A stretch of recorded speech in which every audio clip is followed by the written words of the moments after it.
Hola, buenos días.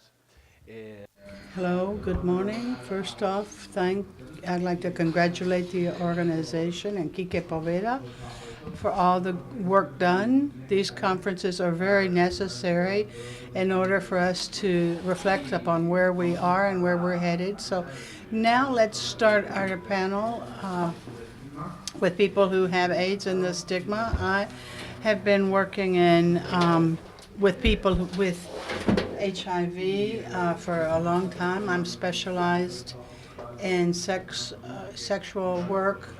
So thank you very much for having me here today.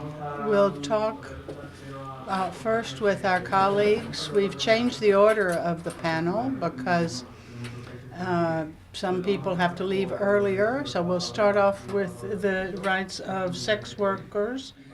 And for that, we have Diana with us and Luigi, who will explain their experiences and talk about the stigma of living with HIV.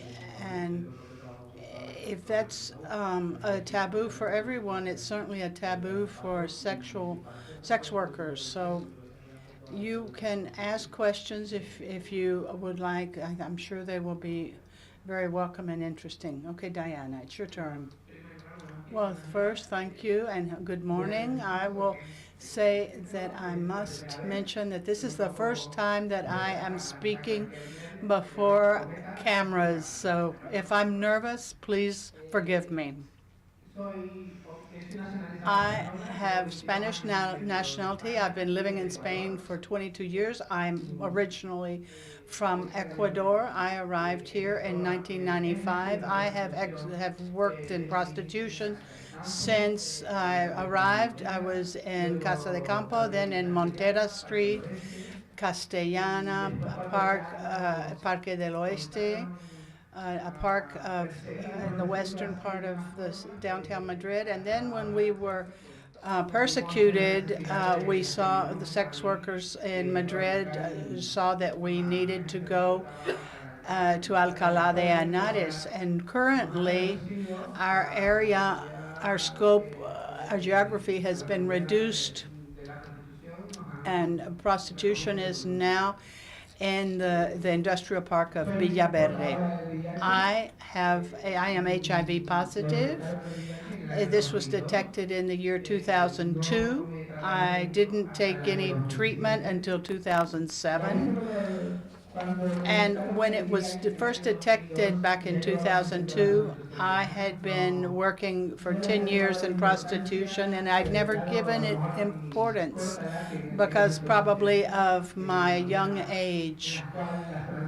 Transsexual persons are discriminated against, and I have come here today to give my testimony because I think that all human beings have a private part where we feel somehow discriminated against. And I don't want to talk about trans discrimination ex professo, but since we're talking about HIV, I have to say that I feel triply discriminated against because I'm trans, I have HIV, positive serology, and I'm a prostitute. So this is a hard life.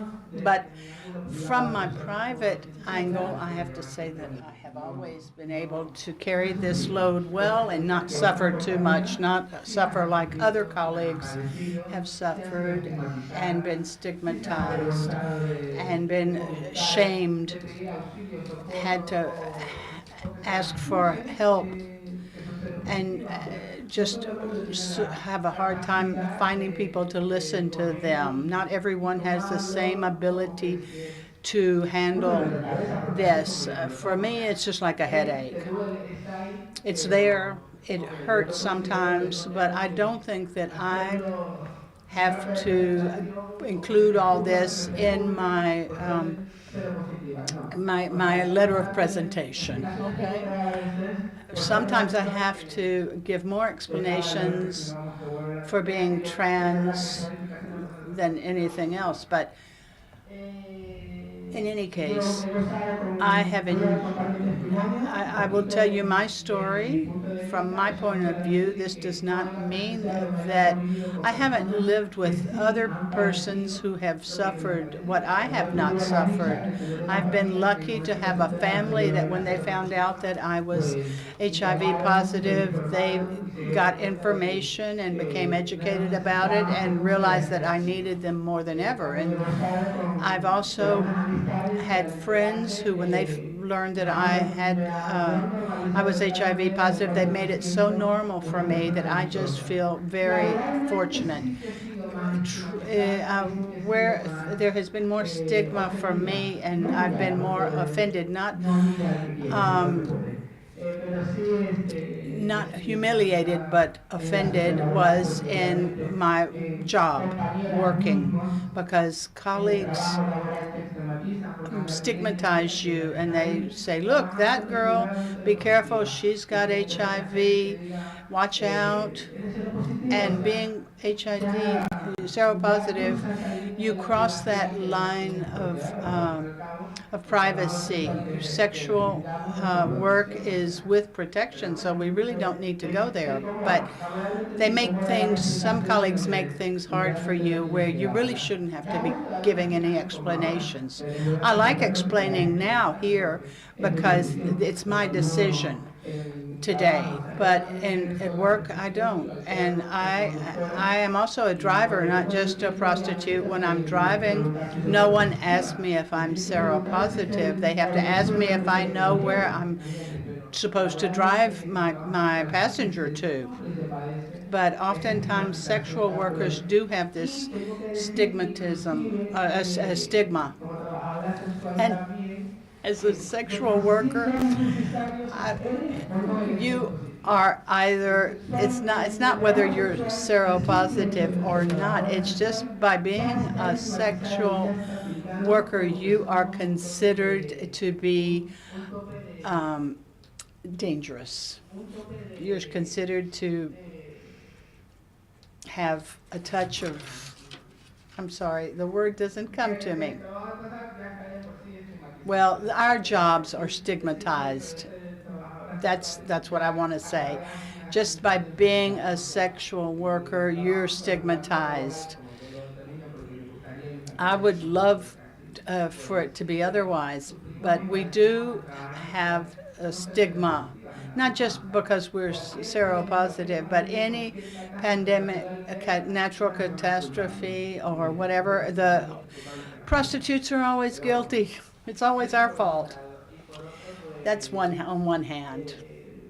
And then whether or not I can deal with this as something more or less normal for me, we should be able to treat the illness as something normal. People really don't need to run from me, hide from me, or prejudge me because I am HIV positive.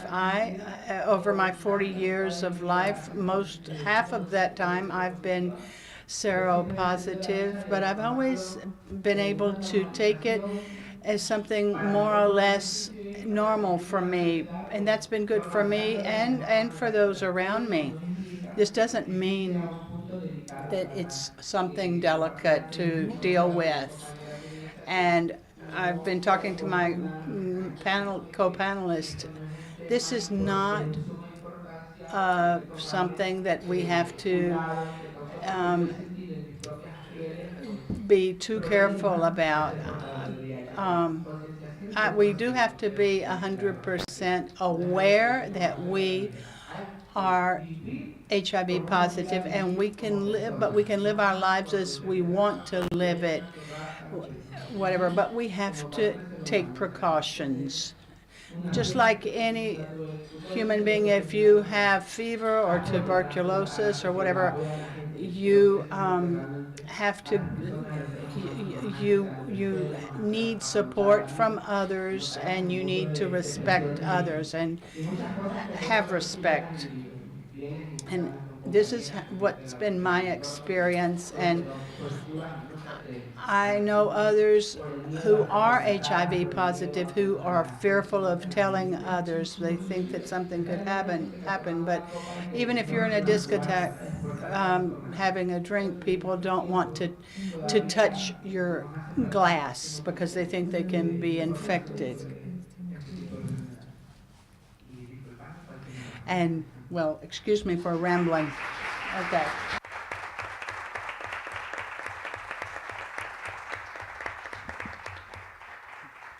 Va a ser la primera intervención de muchas, ¿eh?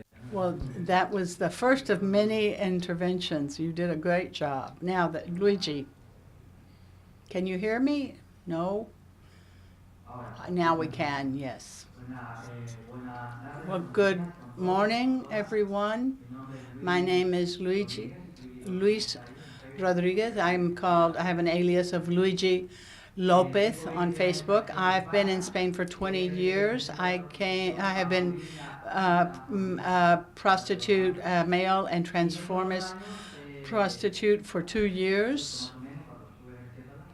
I was 18 when I first started, but I've done other things. I've worked in agriculture. I've been a shepherd. I've worked in public relations. I've been a cook.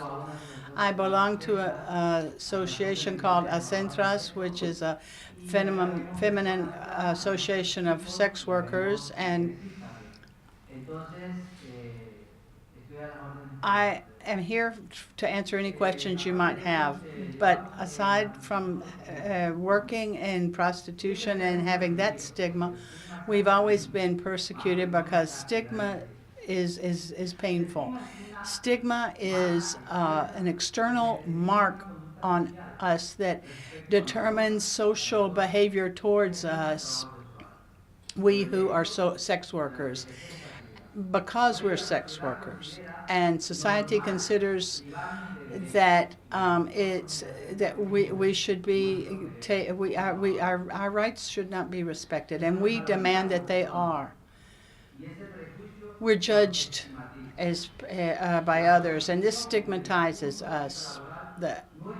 From our activity as a job is no worse than other jobs. People can do this. You don't have to have a lot of education or other options. There's no solution. 80% of unemployment registered is feminine unemployment. Other traditional jobs such as cleaning, taking care of children, the elderly, sick persons is still not well paid. And prostitution is included among these jobs. It's not well paid. It's not well considered. We're persecuted by the police in the neighborhood of Villaverde, and stigma in society and in Villaverde where we work. I right now have been working as a transformist, and what we want are rights that normalize our situation. We have no defense. The police is prejudiced against us and our customers. And from Acentra and Taira, and with the help of Cogam and other, thank you, Cogam, but we want our rights to be acknowledged. And that's all I have to say. Thank you very much.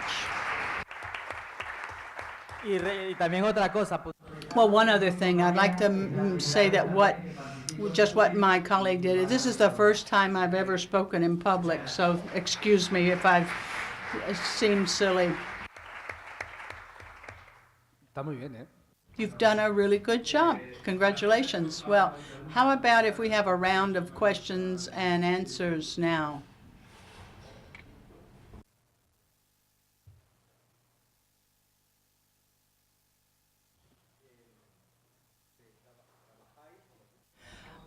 I'm sorry, he needs the microphone. We can't hear the question to translate it. I'm sorry.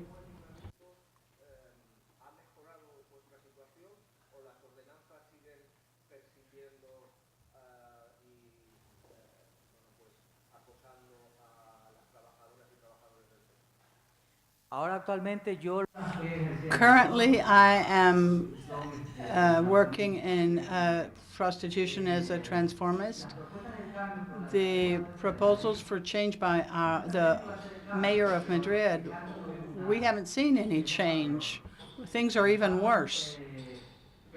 We're persecuted. And why?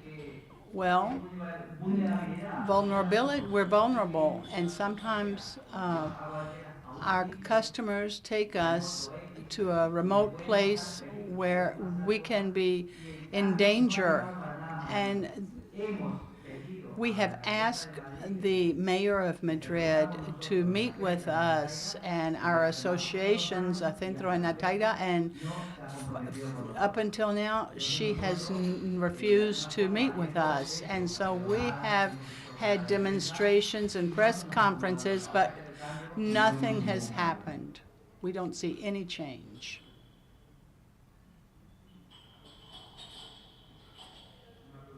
Any other question? No?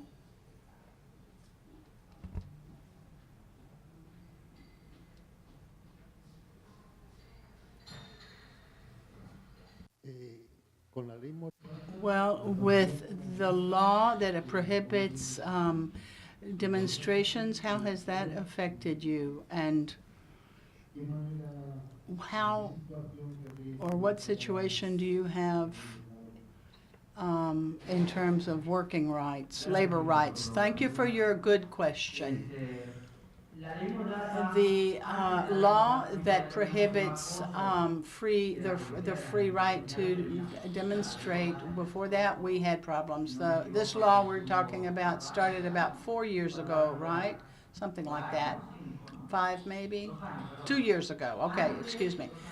2 years ago. I was not here then. But before that, we were already persecuted or harassed by the police. They ran our customers away, and fines started, and lots of women, and we have denounced this, were harassed by institutions, and we had fines of over 600 euros, and as well as did our customers. Those of us who work in prostitution, they're publishing our personal information, which should not go in what goes to the customer. How should I say that? My personal data, I don't want my customers to have it. So that's shown in the fines. That is something that is infringing our rights. So what we're demanding are rights as workers, and the fines start out at 600 euros. There's a lot of problem with treatment of colleagues by the police. We have colleagues who are dressed very well, normal dress, and they're given fines because of the way they're dressed. And this is the Mordaza law, this law that keeps us from being able to express ourselves freely, and we want this changed.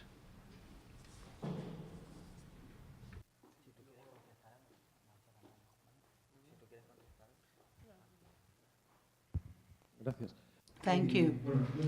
Well, I wanted to ask you a question. Excuse me if it's a little technical, but I will reformulate it if necessary. I wanted to ask you, since you're here, and for us this is a lucky day to have your testimony. In your opinion, what would be, for someone trans or transformist who works in sex, what would be the biggest risk factors vis-a-vis infection, HIV infection, and talking about cis women or MSM? I know they're visible risk factors, but I would like to know more, perhaps in terms of attitudes of customers and behaviors. Do you see that the behavior with you is different?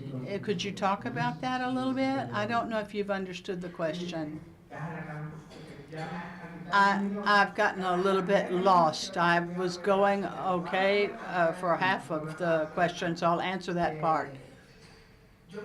As a trans woman, I think I understand you're asking what risk problems or probabilities of risk do we have? The same that you could have, the same. Do you know why I say that? Because I am the person who decides what I do, how I do it, and when I do it as a sexual worker. The risk, I cannot, because of my actions, I can't make my customers put them at fault. It's what I allow. This is how I see it as an adult. Risk, here, everybody's got risk. If you are riding on a motorcycle with no helmet at 60 kilometers an hour, you have a lot of risk. And you might have risk while you could be HIV positive and not die because of that, but because you're on the motorcycle. I don't think our risks are different. Whether you're trans or a sex worker, it's when I said earlier, you've got to be aware that HIV is not the only illness out there. There are many illnesses that are even worse, and they're not given considered with as important as they should be. Earlier, back in the past, I was unfortunate enough to have to experience the situation of someone in my family with the papilloma virus, and that is right here with us. And it's terrible. At least I got a lot of information in women. It is radical in CIF women. CIF women are not huge bearers, but they're a focal point, a focus where this illness is much more common. I think 60–70% of persons infected by this papillomavirus are women. That doesn't mean men don't get it, but HIV and many others such as hepatitis can be transmitted through a kiss. If I am getting my teeth fixed and the dentist is saying that I have to be careful because I am bleeding, I'm sorry, I can't, I have to be careful. I'm exposing myself to something happening to me then, even. And we have to realize how important it is for us to be able to have a degree of education that that makes us aware of what it means to be HIV positive. There are a lot of people who don't understand that, and I don't know what else I can say here, though. Well, Mario? We'll make it a little briefer.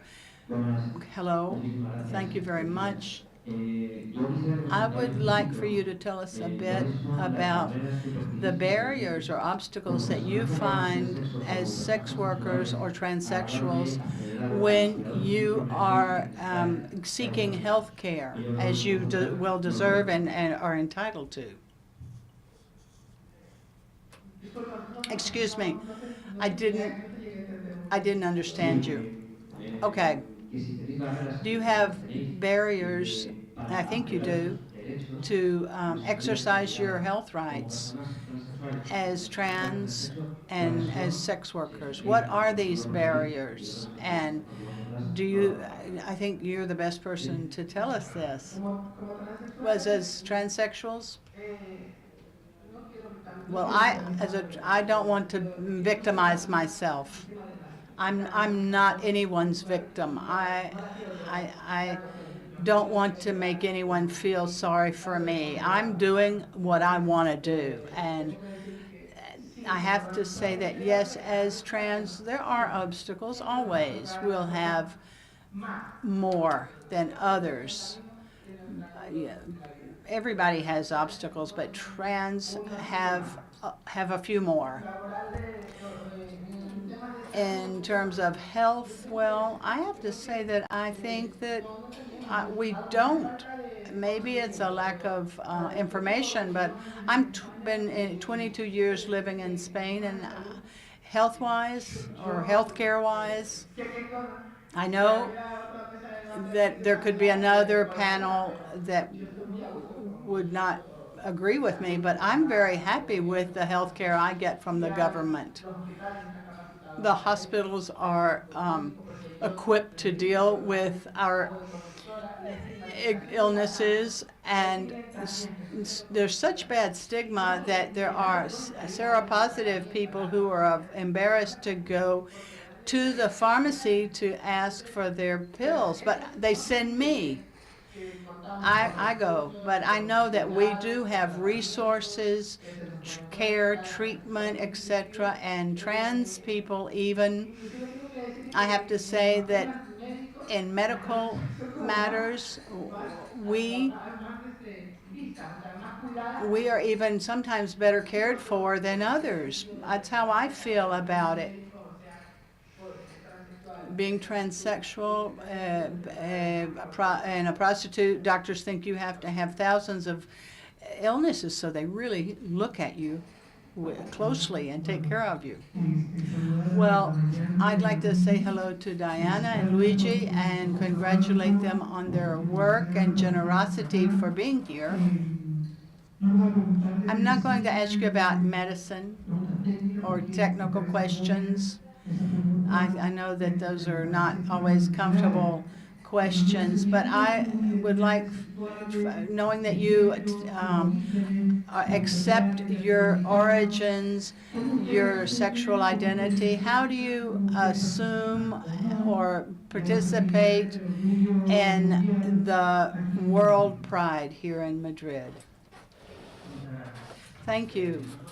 Well, from the time we reached Spain, especially in my case, it's all about integration. I've become integrated. I've participated in a lot of courses. Cogam has always been there, and as has Taida. We have a big link to those organizations, and I feel very much a part of them. And gay pride is something very natural for me. We also are making a claim for our rights. Every demonstration, every parade that we do is something that we really do with our true voice. And in Latin America, thanks to governments that we've had and been able to make progress, especially in Ecuador, where I'm from, we've made huge progress in the terms of having the LGTB groups recognized and their rights acknowledged.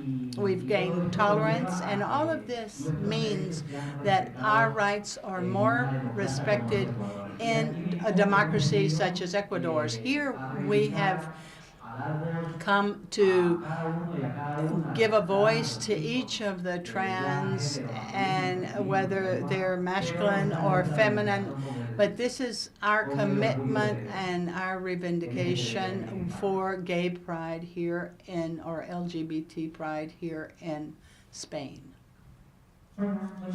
Well, hello. First of all, thank you very much for being here. And this is more of a political question. There are different two currents. One, the abolition of prostitution or the legalization. What do you think? Do you think legalization is possible? Would it help you?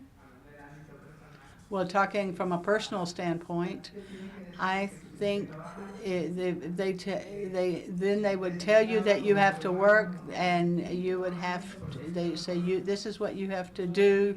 You won't any longer be free to do what you want to do and work as you want to work. That's probably my answer if legalization would be good or bad in my opinion.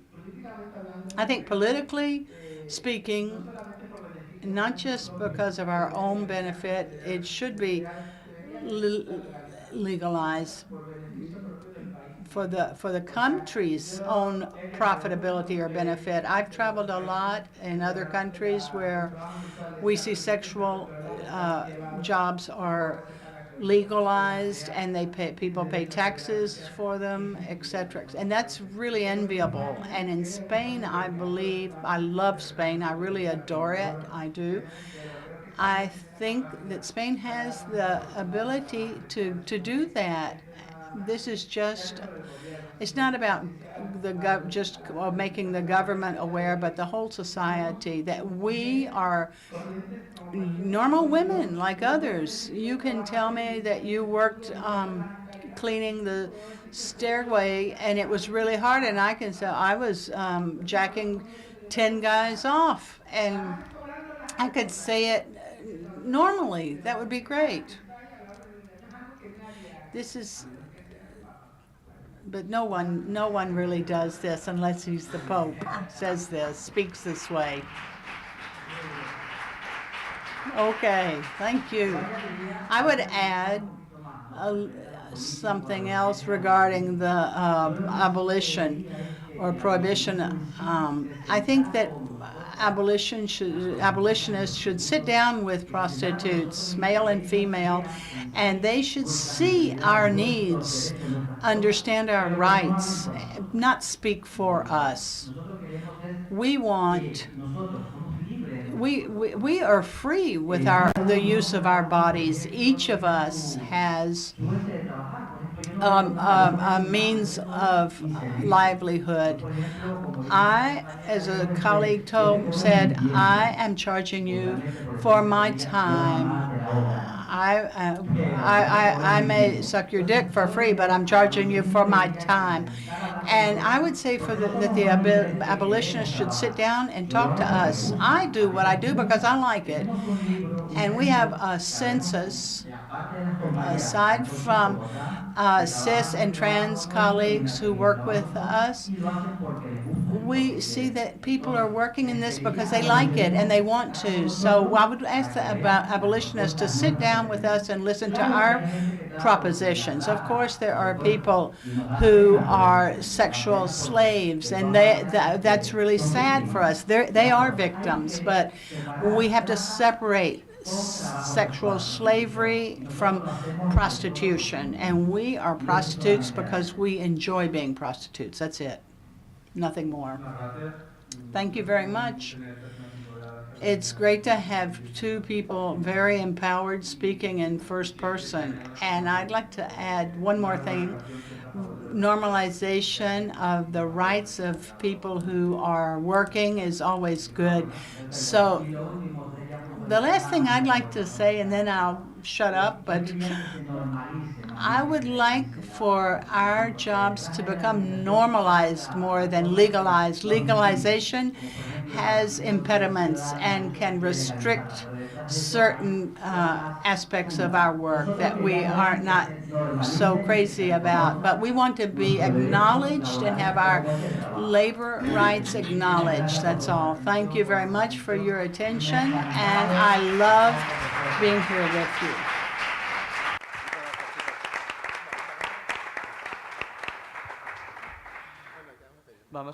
Well, now we will turn the floor over to Maria Jose, who will talk about the construction of stigma and HIV. I just want to say goodbye. We have things to do. I'm sorry I'm leaving like this.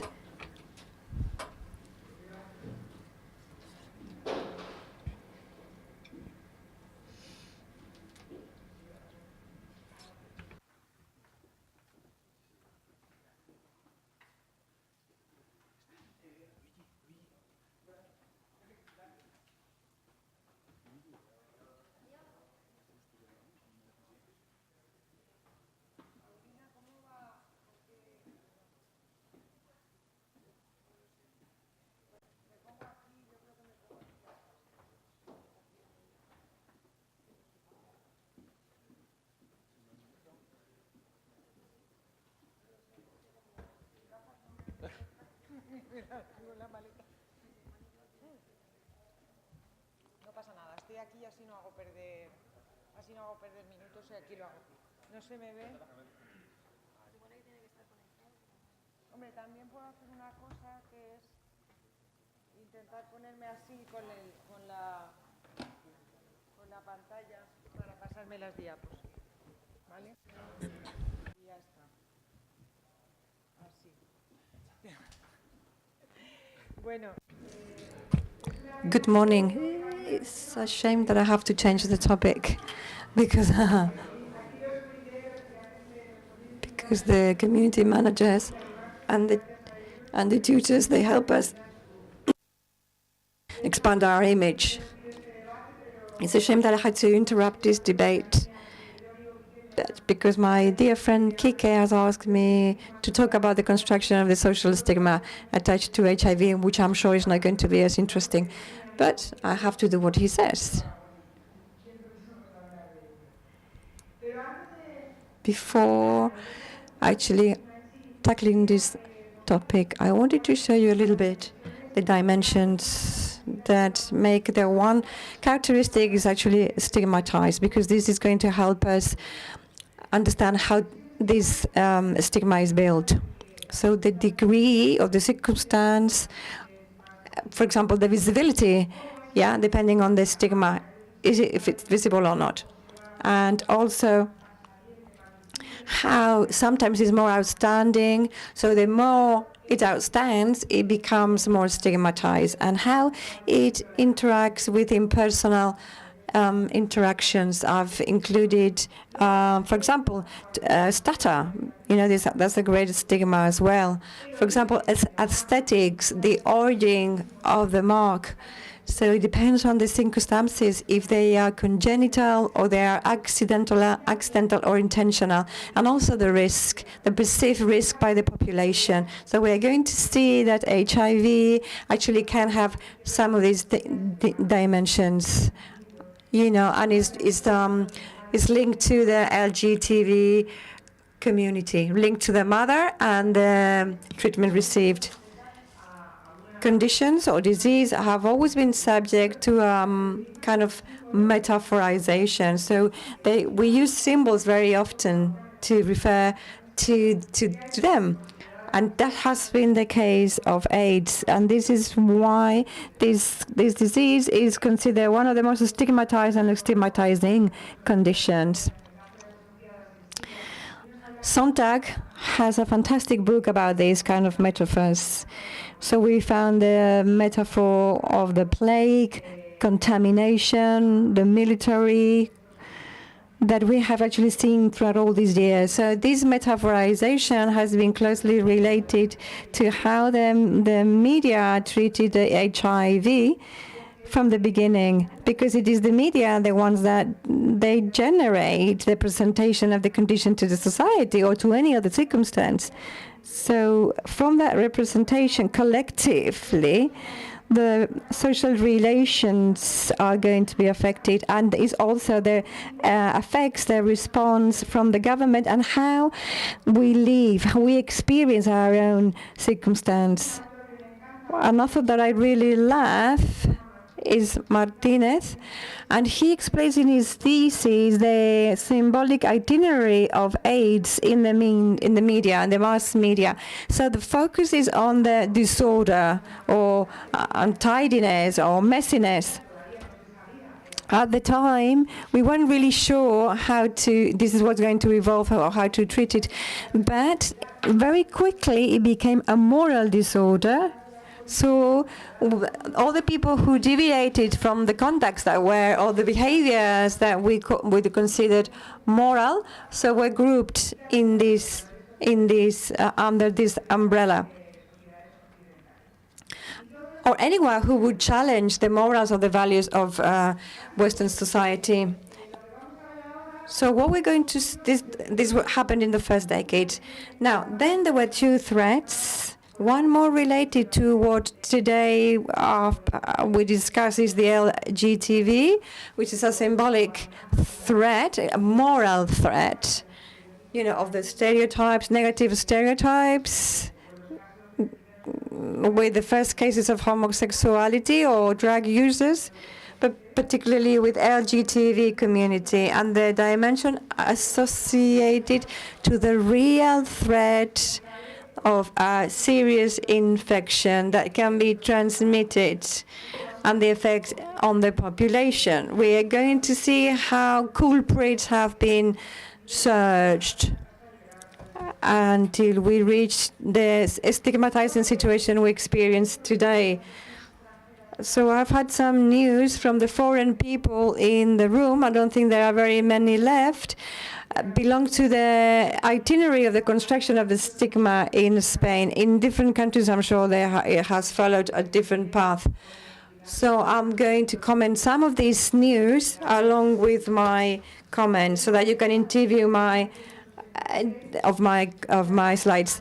This piece of news is from 1983, which is called The Alarming Expansion of the Gay Syndrome.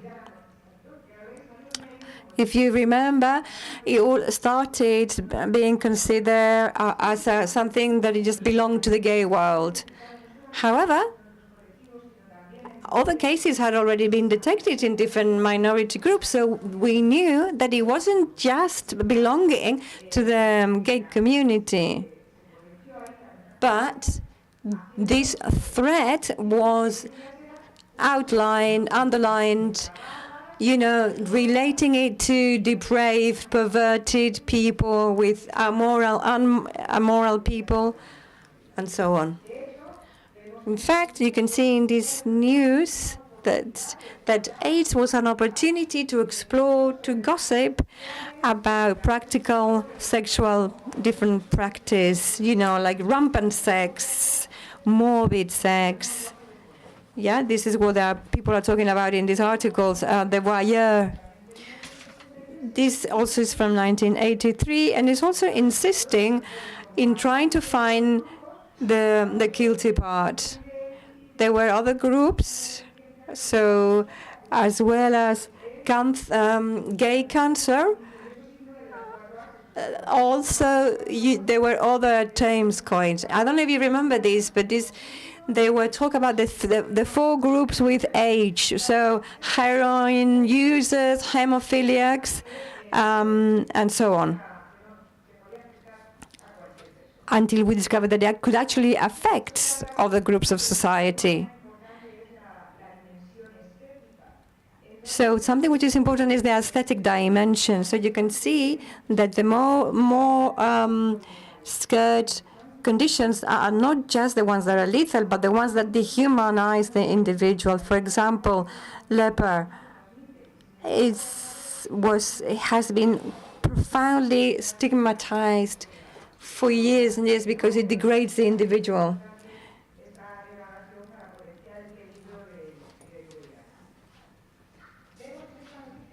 In this piece of news, which is called AIDS, new condition, new disease, which is as lethal as the big plague. So you see, and in the headline, you can see it just talks about the big plague, which has been metaphorically used as one of the worst collective calamities. So it's immediately a judgment, judging society in the same way, comparing AIDS and the big plague. And also, it immediately talks about homosexual and drug users. Also, pay attention to this problem. The VIH and AIDS has been compared to all conditions such as the big plague, but not to other conditions more modern such as syphilis or cancer. And actually share some biological factors with cancer, you see.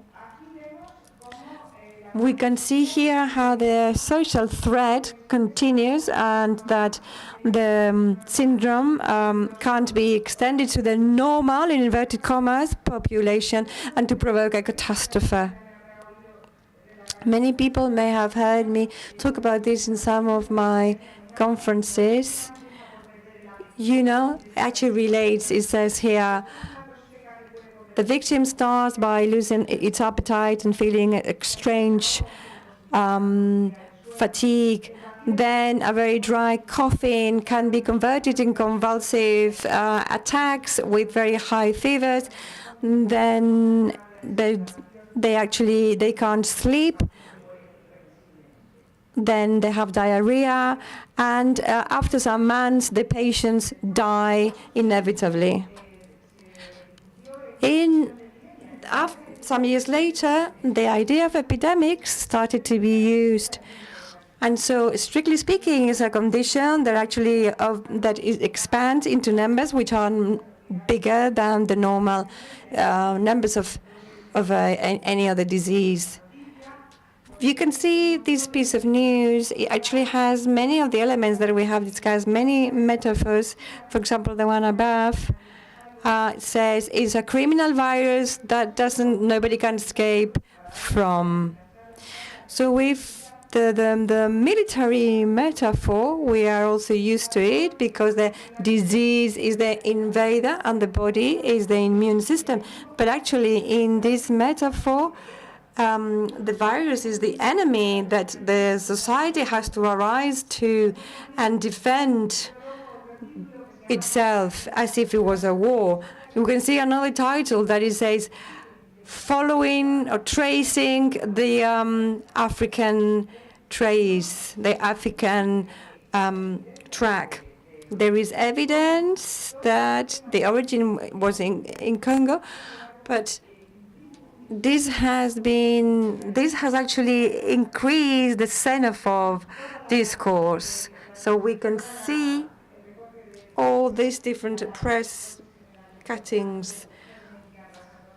So we can see that this virus actually destroys everything that finds in its way and is a challenge for medicine. So it reached to a point where it's not just that one is a risk group, but also you are very guilty because you belong to that same group and potentially you can transmit the condition. So here we can see this that started to be considered like a divine punishment. So we have to say here, we can see that it can't be mentioned. You know, this is when I started to talk about for the first time about the immunodeficiency syndrome. Rod Jackson. It was when the media increased their feelings of empathy, you know. So he was considered like as a normal victim because nobody knew at that time that he was homosexual. Also here in this news it says, a housewife dies of AIDS and it doesn't belong to any group of high risk. And there's no explanation in this piece of news of why this woman was infected. They talk about a blood transfusion. They also talk about his husband, saying that he's a kind of a low, not very educated person. So they start to differentiate between the innocent and the culprit, the guilty victims. And then also they look for personal stories to turn them into a melodrama. In many cases, they've tried to always stigmatize it. It's not the way to be treated. Here, for example, Magic Johnson reveals that he is HIV positive, and the piece of news is called The Confession. Another piece of news that says Freddie Mercury, it says somewhere below, it says, an alert. This can actually happen to normal people, to real people. So these are also other campaigns. You see the metaphors, death, the weapon, the gun.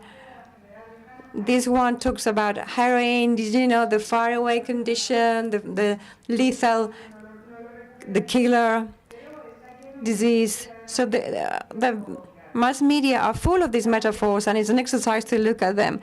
And I'm going to finish in 5 minutes, even though my friend only asked me to speak about the stigma. I just want to give you just a few statistics. Sorry, Victor Hugo, because they illustrate these points.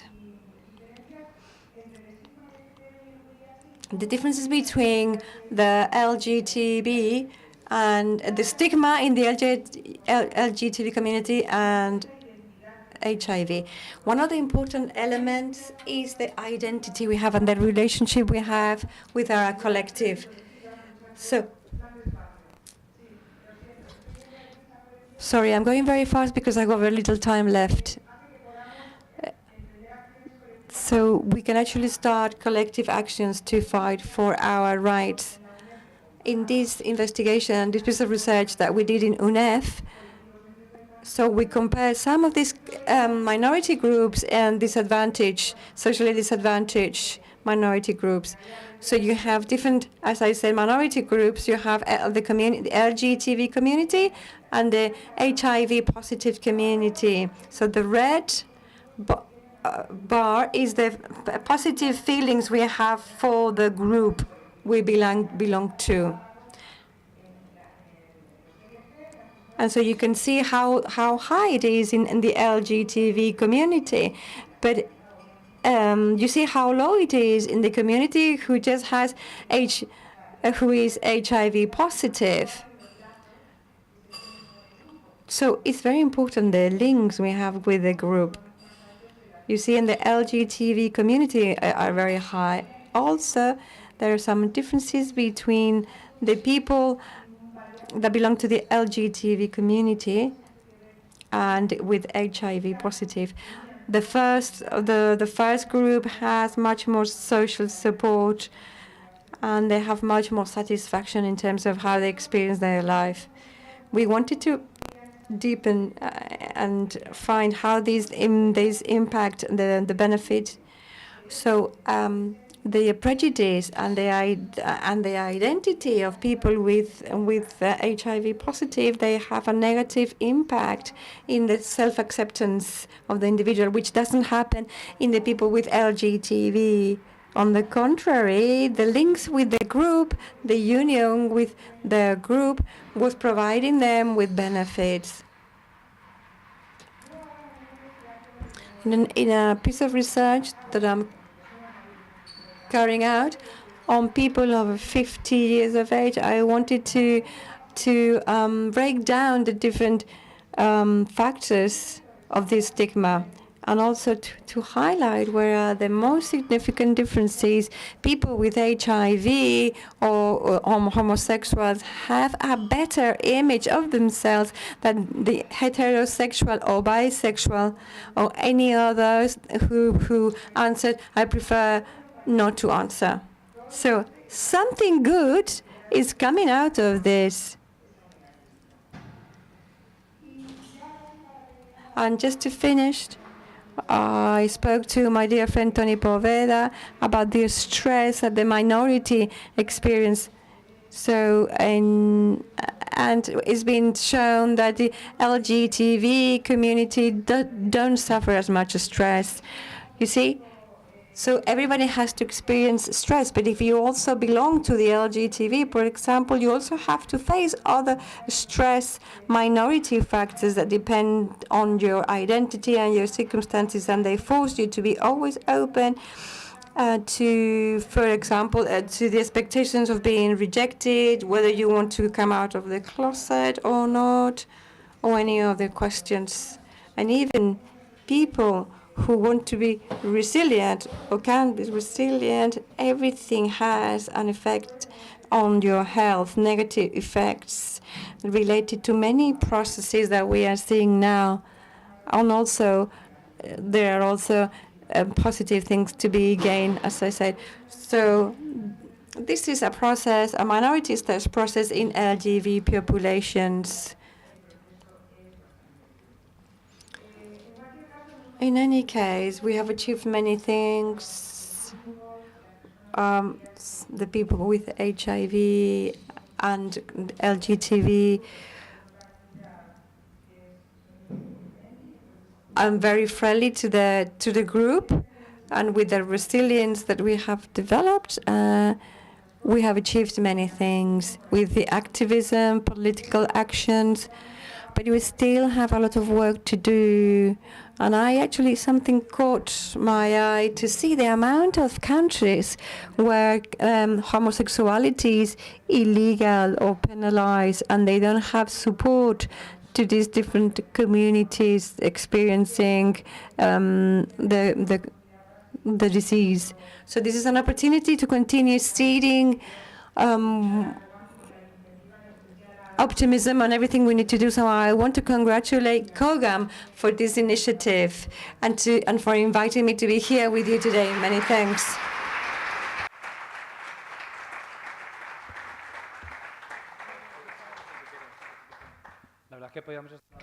Well, we could be here for hours listening.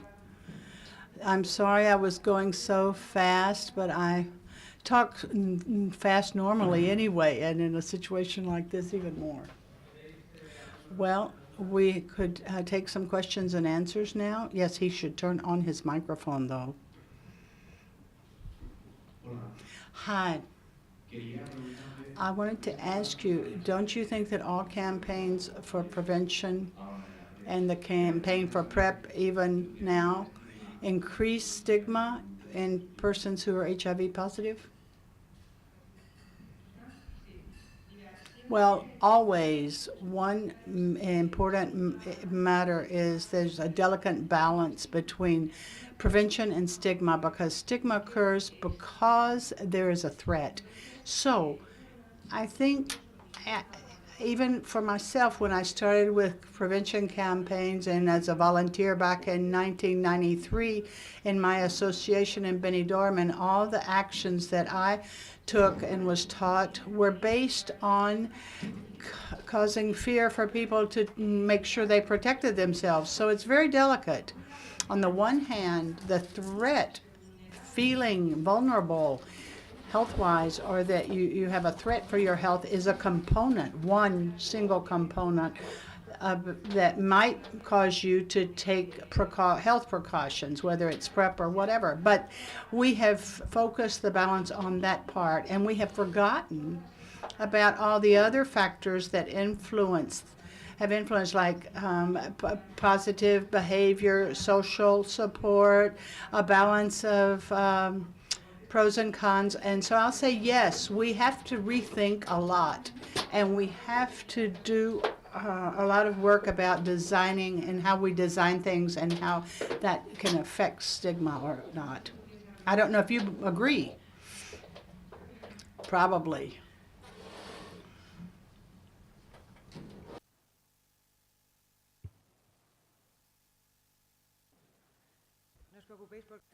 Don't worry, we're not very good on time, so if there are no questions, it's okay. We'll have other time. Okay, thank you.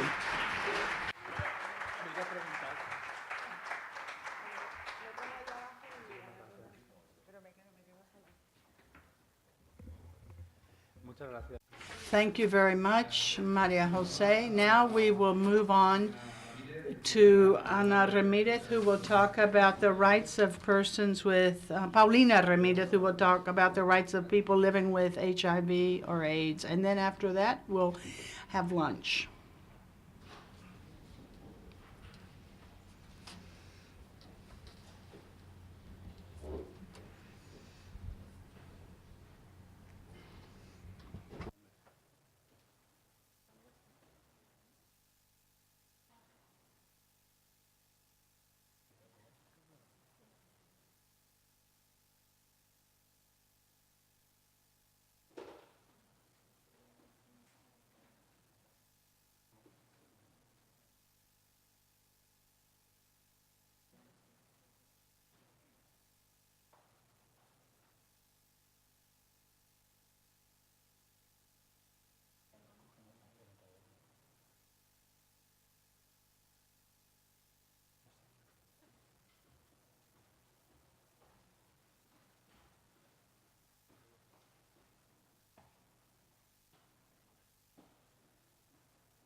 ¿Se me oye?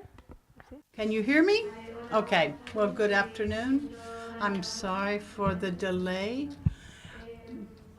My name is Paulina Ramirez. I am a lawyer and I work currently giving legal advice to persons with HIV at the legal clinic of the University of Alcalá. My presentation is about laws, of course, but after the magnificent presentations we've heard today, I don't want to bore you, so I will try to be as concise as possible and use an accessible language. I will start by reminding everyone what Maria Jose just said. She mentioned that medical advances and scientific advances have been irrefutable. But what has happened with social advances or social progress? Has it gone at the same speed? I don't think so. I think there is an American professor called Laurent Augustin. I suppose you're familiar with his name. He has a very good quote. He says that HIV has to have 12 responses. One from science and medicine, which we have had, and one from ethics and law. And I wonder if this has arrived yet. Have we had this response? Do we perceive it? Well, in this slide, I can tell you very concisely that HIV is a medical problem. It's true. It has no cure. There's a pharmacological treatment, of course, and we know how it's transmitted, but it's a social problem. And here I want to emphasize this based on the current data that we have. You know probably better than I do that we're 35 million persons in the world who have the virus or AIDS too. And in Spain, there are 150,000 individuals who have the virus, and of that, 30% are aware of their diagnosis. Other social considerations mentioned by Maria Jose have to do with stigma and discrimination. Discrimination that's direct and indirect by association. Another matter that is very concerning is the social component associated with HIV. It can be very disabling, and I'm not talking about physical disabilities. I'm talking about social disabilities, capabilities. And I know you're also aware of criminalization of HIV. Maria Jose just mentioned the important number of countries, the big number of countries, 73 countries, I think, where this is still a problem. And in the scope I move in, legal rights, I have realized, and my team has realized, that persons with HIV, even though they hold rights, they are not treated equally as others. And why am I saying this? Well, because of news items such as this one. And I apologize also for the foreign guest in the room because my slides are in Spanish. I'll show you several of them. I think Maria Jose copied my idea, but my news items are newer. Hers were older. Mine are from yesterday. Every 2 days a complaint is made against the discrimination of persons with HIV. 50% were in public employment, public jobs, sector jobs. And the government has it still excludes people with AIDS from the police force. A civil guard announces that he has been taken out of his force because he has HIV. Taxi drivers in Madrid cannot have HIV, nor can they in Andalusia, southern Spain. And what do you think about the problems that people have who are working in healthcare and have HIV, and they are taken away from their positions? the ministry doesn't respect their rights, and no one really bothers to look if having HIV is a risk factor in their work. Or news like this, I had to hide the fact that I have HIV in order to get a mortgage. What do you think about that? Of course. And I have to lie to buy a home. I have to lie about my health because since I'm required to present a medical health insurance policy or life insurance policy, I have to lie. And in our legal clinic, we've received a lot of information about couples where one or both have HIV and they have been totally excluded from adoption processes or custody of minors because they had HIV. And this is the last news item. I imagine you're familiar with elderly with HIV who are forgotten or discriminated against in homes for the elderly. They can't have access to certain social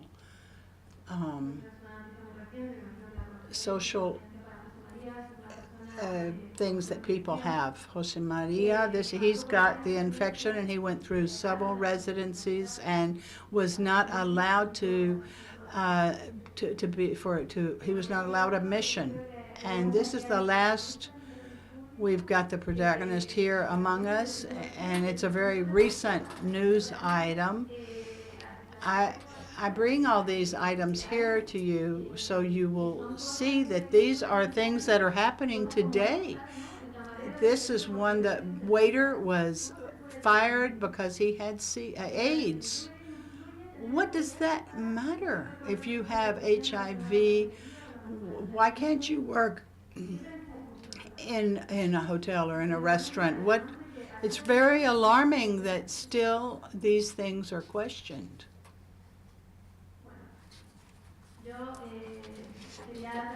I wanted to bring these news items here because I know there are foreign people here, and I'm sorry if you didn't understand the news articles. I just want to say that here in Spain, we still have situations that discriminate clearly and due to the stigma associated with the virus. And I don't want to take too long with my presentation. I'm sure you're just as hungry as I am, but I wanted to take advantage of the opportunity to show you a tool that is available to all of you. It's called Clínica Legal, Legal Clinic, which is free legal advice aimed for persons with HIV positive serology and their family members. I had thought about how I would start, and I thought about introducing rights and where rights of people with HIV are acknowledged, or if there are any tools for recognition of their rights. There are, but the ones that exist are not binding. I will tell you, for example, a few aspects about this. I'm not going to give you a class of law as I do at the university, but there are many instruments that are specially recognized for people with HIV and others, but the Declaration of Universal Human Rights, the Declaration of Man and Citizens. Then there are other instruments such as the International Pact for Political and Civil Rights, Cultural Rights. These are instruments that we would have to have on hand to demand that our rights are known and respected. These instruments, while they may not be binding, but rather recommendations, do inside with the rights of people who have HIV or AIDS, working rights. These are big recommendations, very important for our group, but at the same time, they are not binding as other legal texts are. For this purpose, I am asking you, what can we do today in our daily lives? What tools do we have when my rights are violated because just merely because I have HIV? What can I do? How can I try to get my rights recognized, my equality recognized? For that purpose, I want to give you information on the service that we render at the legal clinic. It's free advice. It's generally for anyone with any chronic disease or disability, but we're specialized in HIV, and it's a service that we lend both lawyers and professors in the university who are familiar with law and HIV positive serology. If you want, please write down our email address. I would like to promote our service, and I've got cards I can give out to you too, but I certainly didn't want to lose an opportunity to promote our service. It's free, and we are specialized in this material. There are different items of data that show the need that exists for a service like ours. And I'll show you this slide just to give you an idea that since we started our activity in 2013 up to the last data that we have from 2016, the queries we have received by people through email, people with HIV, is huge. We had 216 queries in 2016 from people with HIV. And this is not just aimed at people who are HIV positive, anyone, but clearly there is a need by associations or groups such as HIV positive people. And most of the queries we receive have to do with discrimination. This is very alarming. It's important because, as I said, it shouldn't be that still today we are debating these problems, whether or not a person can have access to a certain service just because they're HIV positive, if they can study medicine or nursing, if they're HIV positive, maybe they won't be able to work in that field upon graduation. That's terrible. I don't want to bore you with data, but I would like to mention, as you can see here on the screen, that of 97 consultations we had last year through email in CECIDA, look at the red color. These were queries that had to do with discrimination of any type, direct, indirect, by association. And within these queries regarding discrimination, we divided them into three big groups. The first is the red. These are queries on institutional discrimination. And what do I mean by that? Well, I'm talking about queries regarding norms that automatically exclude people with HIV positive serology. One, for example, a rule about how to gain access to public or civil service jobs, firemen, whatever, civil servants. Where these exams contain clauses that exclude people who are HIV positive. Why is this?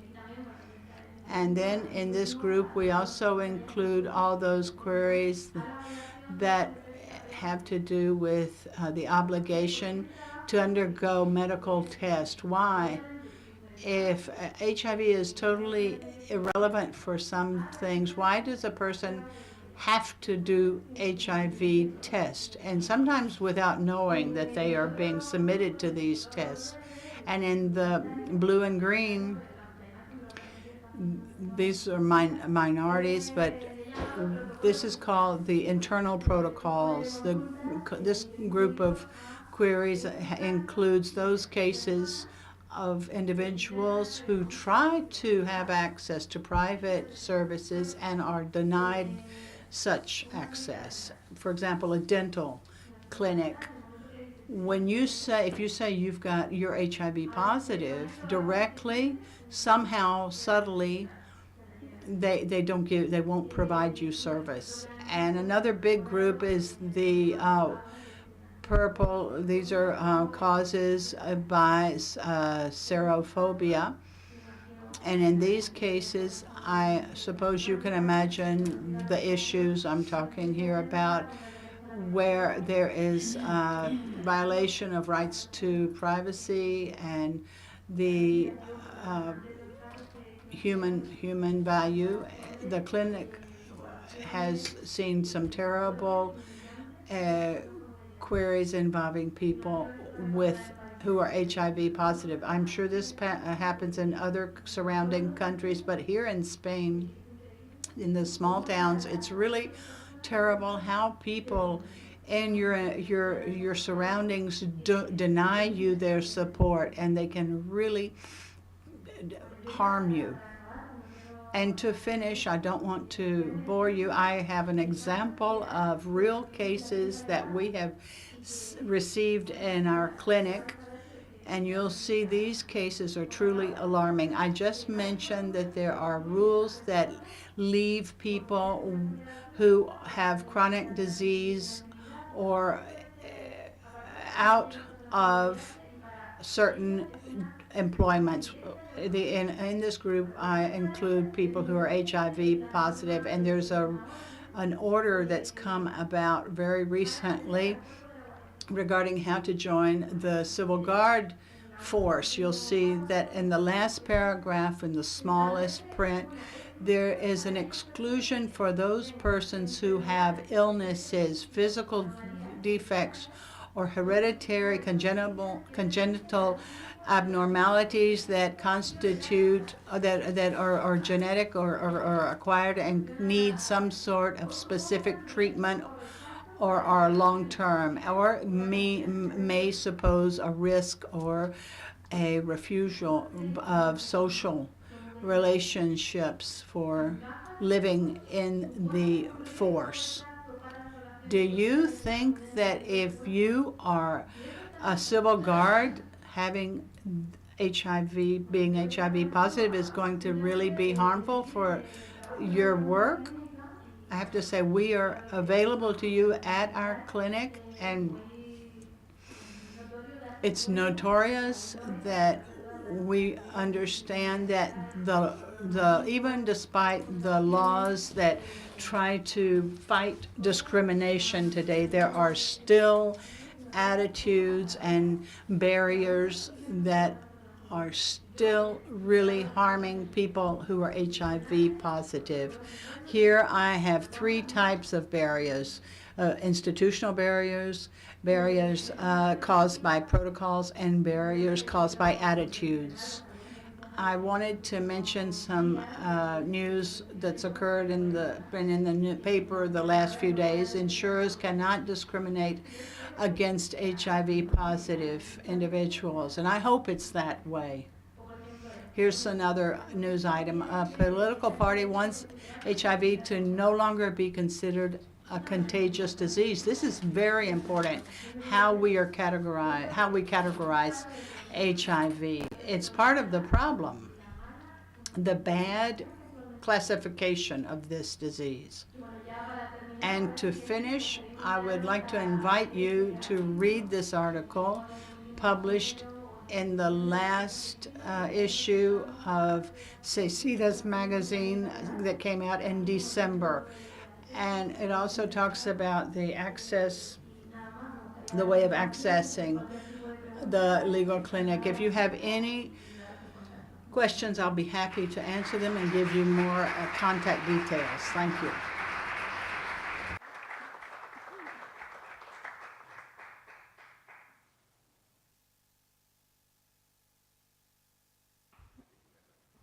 Hola, Dani. Hi, Donnie. Well, thank you very much. I acknowledge that I have gone to Clínica Legal and gotten a great response and I've been able to continue. I won my fight, my battle, my legal battle. And I wanted to also ask you a question as you as a lawyer.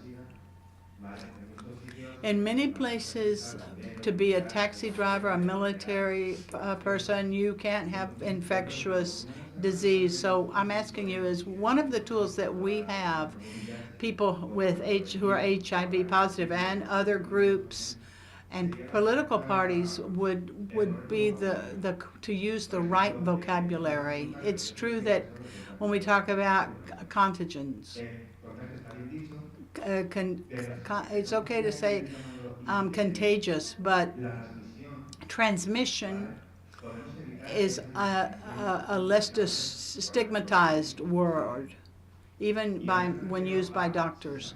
So if we were to approve the bill proposed for new terminology, do you think that that would mean that HIV positive would not be considered an illness? It would just be considered a condition? And if it weren't considered an illness, then people could be joining the Civil Guard force if they pass the entrance exams. Well, in my personal opinion, and as a professional, I believe that the classification that currently exists is erroneous. Especially, we need to talk from the language of human rights. I also research HIV from a perspective of human rights, and we're not talking about sick people. We're not even talking about patients. We're talking about persons who are HIV positive. I think that's the correct way to talk about it. If this legal bill continues and becomes a law, then I'll have to think about that. But you know that political proposals or bills are mere recommendations. And until they turn into law, we'll have to see what happens. But I do think that we need to change our vocabulary, and that would do away with a lot of discrimination. The mere fact that a law establishes that because you have an infectious disease, you cannot have access to many public jobs, and medicine would have to also change their vocab. But if that were to happen, if we could change the vocabulary and then have access to work in any area, that would change reality. Well, that's why I asked that, because well, this is like one of the tweets that Hesida put out about changing contagiousness to transmittability. We don't want the word contagion or contagious to be used. We need to make an effort to change our language, and if we can do that ourselves from here, from within, it will be a lot easier. That's important. The associations themselves and the scientific community that spends its efforts dealing with HIV positive and AIDS don't help oftentimes, but the group and the general population as well. When you're talking about someone being a carrier of something, that is not good. But we'll continue our fight, and if we can make a difference, we will. Thank you very much. Hi, Kim. Hi, Paulina. When I was reading all of these news items, first of all, I thought to myself, what part or to what extent is this our fault? Because all of this comes about many years back. Right now, this is not based on scientific proof, and it really has no reason for existing. We know how transmission works, etc. So I don't really know how passive we are in society in general, but we as activists, we're guilty of not doing enough, I think. There are groups who are always out there with legal battles against certain types of discrimination. Maybe we should look at ourselves and see if this is a constitutional violation of our rights, a violation of our constitutional rights. I don't know to what extent the rights are supported and scientifically supported. Maybe we need to make a revision and look for more political alliances. I think we're losing lots of time. I don't know if you've studied this, analyzed it, or even thought about it, but I think this is something so important that we need to go law by law and say, why can't taxi drivers be HIV positive? Why can't a doctor be HIV? And look at this point by point. These things make no sense any longer. And we need community initiatives from our group. I want to add something because I'm surprised that given all the political and civil and scientific advances that have been made, it seems there is not a single legal body or organization that can guarantee the rights of people with AIDS or who are HIV positive.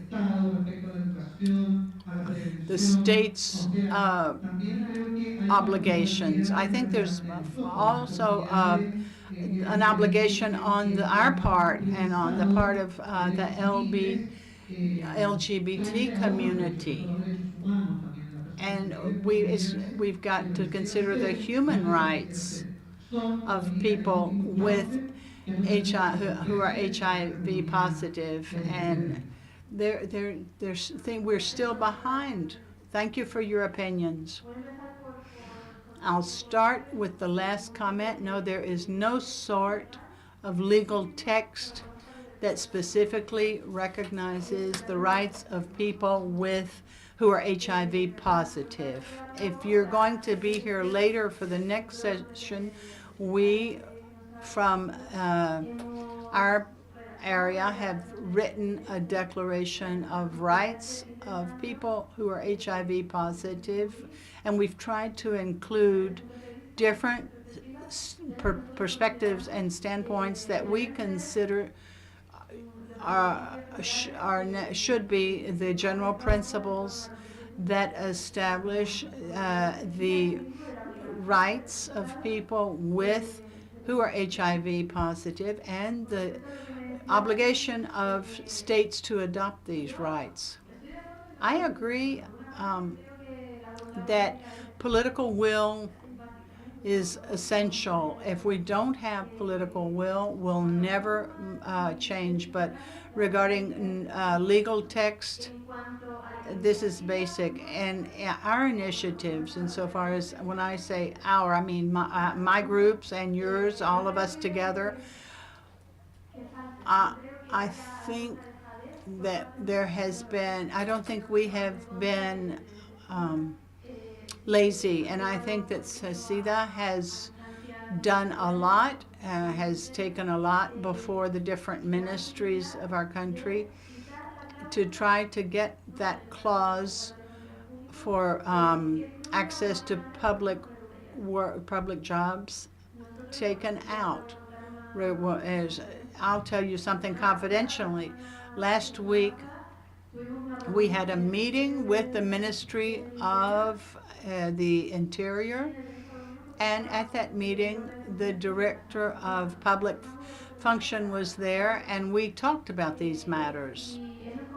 He said that this was a problem shared with other chronic diseases like diabetes.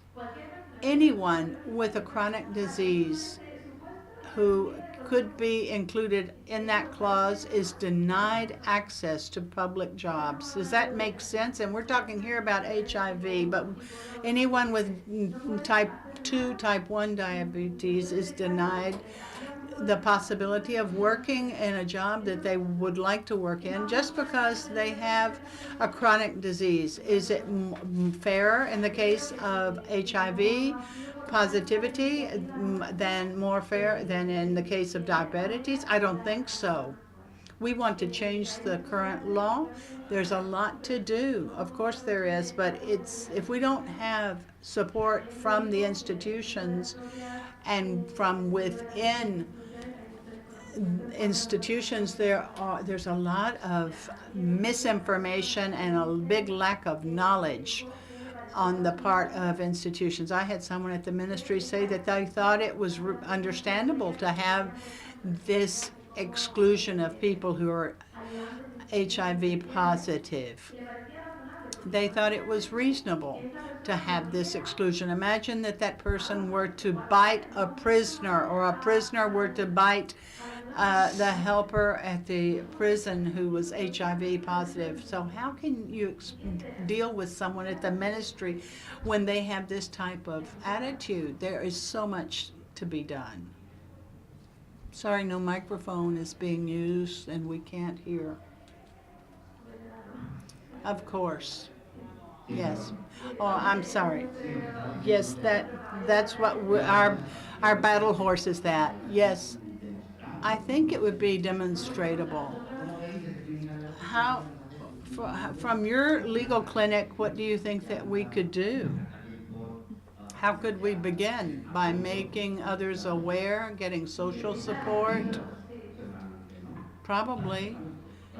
Of course, we were this talk spoke of hereditary illnesses even. Well, you know that these rules go back to the year 1980, and they have not been updated in the last 30-something years. That is very alarming. How can you have a law in force for 30-something years which excludes people who are HIV positive when we know today that this is not a real problem?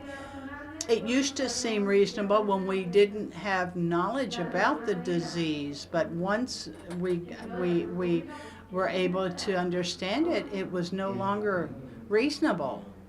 As Victor Hugo mentioned, a law, a global law, like we see in Latin America. Why can't we have something like that? Well, Colombia has a wonderful law. What do you think about that? Could we copy or work together with these countries? Yes, I would be happy to participate in something like that, but that is not so easy.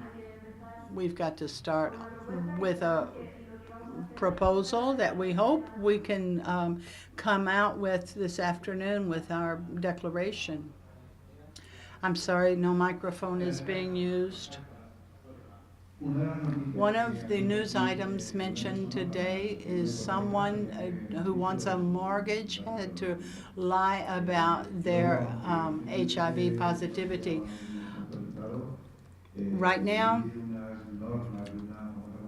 I remember a famous insurer who asked if you had different illnesses, and one of them was if you were HIV positive. If you lie and say no, what would the legal repercussions be for you if you lie when you're filling out a form like that? The legal consequences of acting with bad faith would make it impossible for you to continue being covered by the policy, or they would apply a policy surcharge, increasing the cost of the premium. I'll quickly talk about this because we don't have much time, but if you're HIV positive and you lie when you take out insurance, two things can happen. They can catch you lying, or you can get away with it. We recommend at our legal clinic that you do not lie, because if you are later discovered to have lied knowingly, you might not be covered. And I can't recommend that. I can't recommend that you lie. But another thing is different when you contract the insurance and then are later diagnosed as HIV positive or as diabetic or whatever, with any chronic disease. I don't know if I've answered your question. Okay. If you have any further questions, you can ask me personally during lunch. Well, thank you very much, and congratulations on your work. And let's go to lunch, friends.